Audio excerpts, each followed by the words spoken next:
Welcome everyone, I am Tock Custom, and on this video we're going to teach you how to make a custom throw pillow from scratch at home.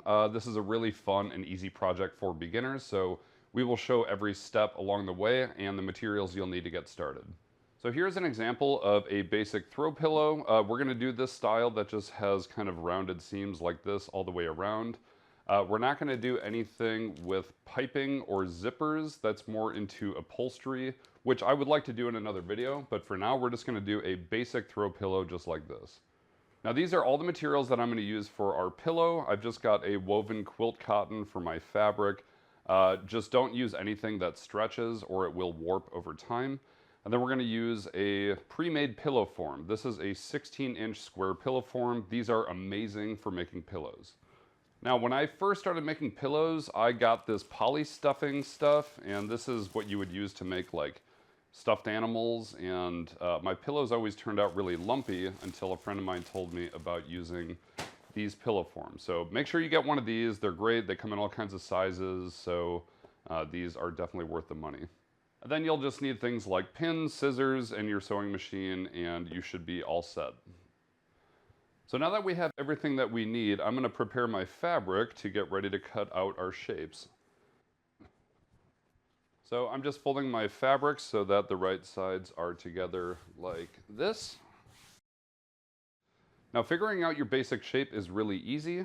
You just have to take your pillow form and we're going to add a seam allowance to it. So if this is 16 by 16 inches, let's say we want to do a 1/2 inch seam allowance all the way around. If I had 1/2 inch on one side, that's 16 and a half. And then if I do it on the other side, that makes it 17 inches wide by 17 inches tall. So I'm going to make a 17 by 17 inch box in our fabric right here.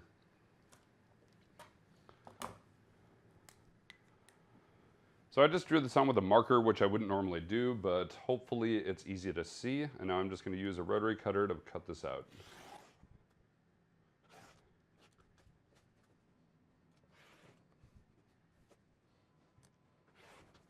Now we have our front and back panels cut out. Again, these are right sides together, so it should look something like that.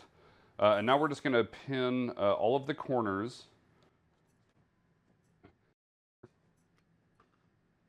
And then I'm just going to put a pin kind of between each corner right in the middle of each side.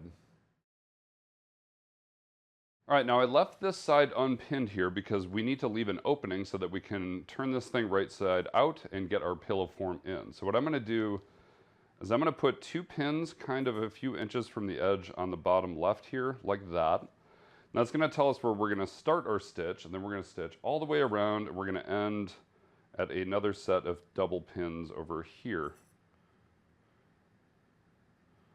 All right, so we're going to take this over to our machine and we're going to start right here on the bottom left and we're going to go all the way around and I'll show you what that looks like. Okay, so come on over to your sewing machine and I'm going to feed this all the way through until we get to the bottom left 2 pins right here. So we're going to start by turning this to the left. Now I'm going to line this up with my 1/8 seam allowance right on those 2 pins right there. Now we're going to start with the back stitch, so I'm going to remove these 2 pins first, and we're going to do just a few stitches forward, and then I'm going to do a few stitches backwards, so that stays nice and strong. Now we're going to go forwards on a 1/8 seam allowance all the way around the edge of this. I'm going to take out the pins as I go. Now when I get 1/2 inch from this edge, I'm going to leave the needle down like this, raise my foot. We're going to pivot and then lower the foot and continue on to the next corner.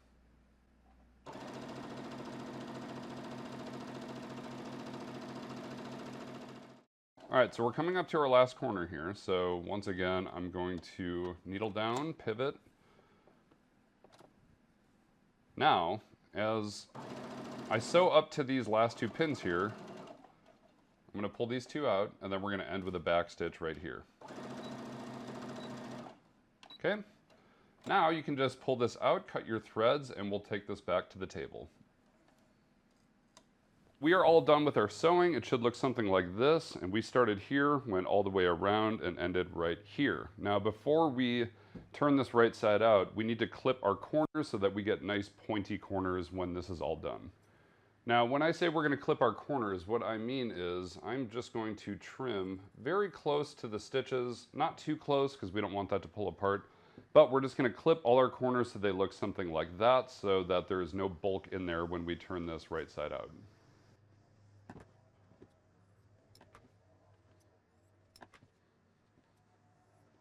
Now once you have your corners clipped like this, we can finally turn this right side out.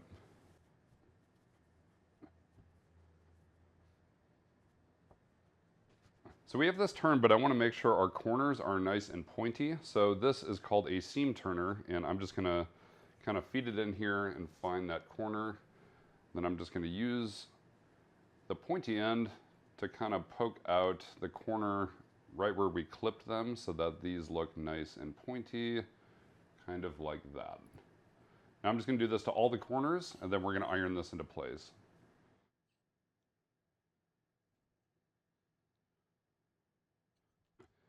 Actually, before I press this, I wanted to point something out. So the corners all look really good, but the bottom where it's open right here, you're going to notice that it wants to kind of curl to the inside to follow that seam allowance of the stitches we did down here, right? So I'm actually going to press both the inside and the outside by that seam allowance when we iron this so that this will stay nice and flat just like that.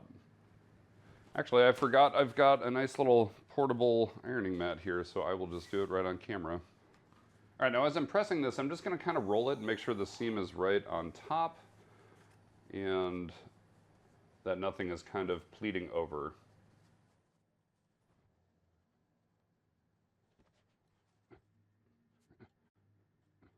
So I will try to do this one panel at a time just so you can see what I'm talking about. So I'm going to kind of pull this back, and I'm going to iron this bottom layer by one seam allowance so it kind of follows that stitch line.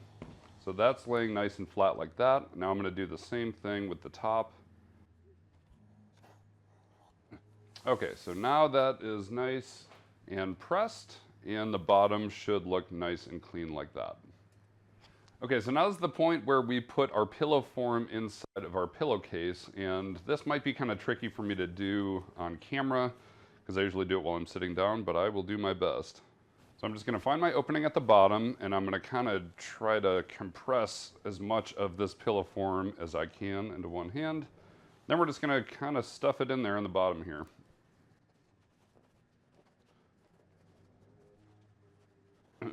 Now as I'm getting to the middle, I'm just squishing it in the middle and feeding the middle through. And then when I get to the bottom, I will just squish the rest of it, and hopefully this all just fits right in there. Okay, perfect. So as it's kind of getting all the way in there, try to put the corners of the pillow form in the corners of the case that you just made so that this kind of lays flat. Then I'm just going to kind of poof it down to make sure it fills the whole thing up, and this is looking really good so far. And now all we have to do is just finish our bottom stitch here. Now to finish our bottom opening, there are two different ways to do it. You can either get a needle and thread and whip stitch it together, which looks really clean and you can't see any of the stitches, or you can just do it on the machine, which is a lot easier, but you'll be able to see some stitches at the bottom. We're going to do this on the machine just for the absolute beginners. So I'll show you how I set that up right now. Now to machine stitch this opening closed, we have to actually feed this edge of this into our machine, and with the pillow form in there it can get kind of bulky. So there's a trick I kind of taught myself which makes it a lot easier. So I'm going to kind of squish the pillow form down towards the top like this and try to lay this nice and flat. And I'm going to kind of pinch my fingers a few inches in, so that's going to keep all the stuffing into the left side here. And I'm going to put a pin through both layers of fabric just to keep it from coming over to the right side.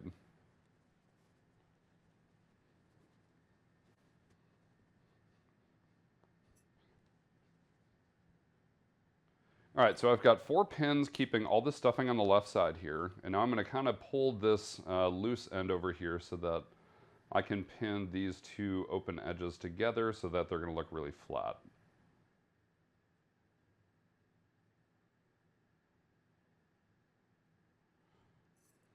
All right, so here is our bottom edge of our pillow pinned together, and I did a set of double pins here and here to tell me where to start and stop our stitch. Now I'm going to do a back stitch at the beginning and at the end, and we're just going to edge stitch this right on that edge, getting those layers together. I'm not going to show this on the machine because it's pretty simple, but we're just going to do a straight stitch there, and then I will show you what it looks like. All right, now here's how our bottom edge looks after we sewed it. It's really hard to see the stitches because I did a decent job of staying real close to that edge, and I took my pins out as I went along. So now we can flip this back to the front of the pillow, and we're going to take out our pins that are holding the pillow form on the left side here out. Now all I'm going to do is just kind of fluff the pillow and see how this looks. All right, so we are all done, and this looks really nice. The top edge is nice and smooth like that. All the way around looks pretty good, and just on that bottom edge where we sewed it, there's a tiny little bit of a lip, but that's not a big deal if you put this on a couch. But this looks really good, and as a couple other examples, this was a set of little rectangular Zelda pillows I made. These have a little bit of a fringe to them because I did a top stitch around before I put the pillow form in there.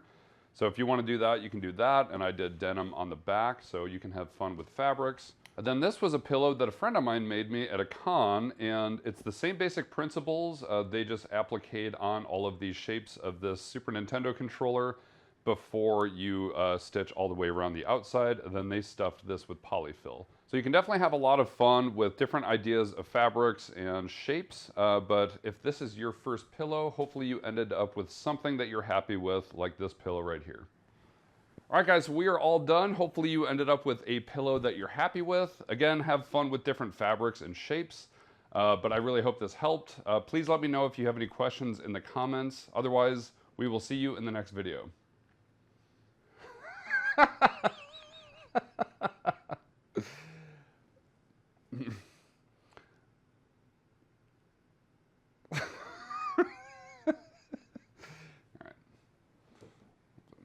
Good.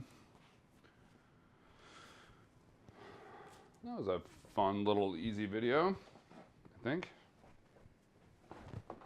All right.